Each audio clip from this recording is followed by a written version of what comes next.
पत्थर की मुस्कान। एक समय की बात है। एक छोटा सा पत्थर पहाड़ी की चोटी पर चट्टानों के बीच टिका हुआ था। वह हमेशा सोचता रहता, मैं यहाँ क्या कर रहा हूँ।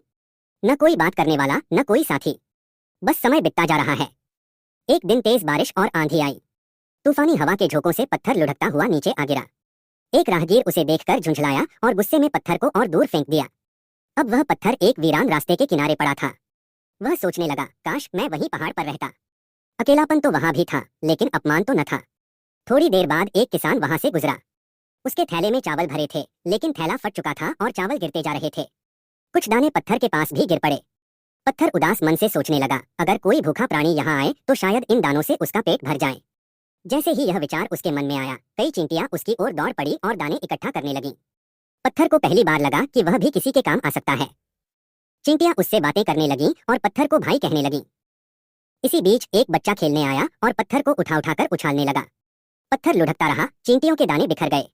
पत्थर को दुहक हुआ, लेकिन वह कुछ कर नहीं सकता था। तभी एक सुंदर सी चिड़िया उड़ती हुई आई और बोली, क्यों उदास हो पत्थर भैया। पत्थर ने सारी कहानी बताई। चिड़िया बोली, मैं तुम्हारी दोस्त बनूंगी और चींटियों की मदद भी करूंगी। वह उड़कर चावल के दाने इकट्ठा करके चींटियों के घर तक पहुंचाई। पत्थर अब थोड़ा खुश था, लेकिन वह बच्चा अब भी पत्थर को खेल खेल में फेंक रहा था। आखिरकार उसने पत्थर को जोर से उछाला और पत्थर जाकर एक आदमी से टकरा गया। वह आदमी कोई मामूली इंसान नहीं, एक गांव का प्रधान था। चोट लगते ही वह गुस्से में भड़क उठा और बच्चे की शिकायत उसके माता पिता से की गई। चिड़िया ने मुस्कुराकर कहा, जो दूसरों को बेवजह चोट पहुंचाते हैं उन्हें एक दिन समझ आ ही जाती है। पत्थर फिर चुपचाप पड़ा सोचने लगा, क्या मेरा जीवन यूं ही बीत जाएगा। चिड़िया बोली, भैया तुम इतने निराश क्यों हो। तुम्हारे बिना धरती अधूरी है। घर, मंदिर, रास्ते, मूर्तियां सब तुम्हारी वजह से हैं। तुम्हारे बिना तो सभ्यता ही अधूरी है। पत्थर पहली बार मुस्कुराया। उसने कहा, तुमने मेरी आत्मा को छू लिया। अब मैं खुद को बेकार नहीं समझूंगा। चिड़िया ने कहा, और मैं हमेशा तुम्हारी मित्र रहूंगी। सीख है, अपनी उपयोगिता को पहचानो।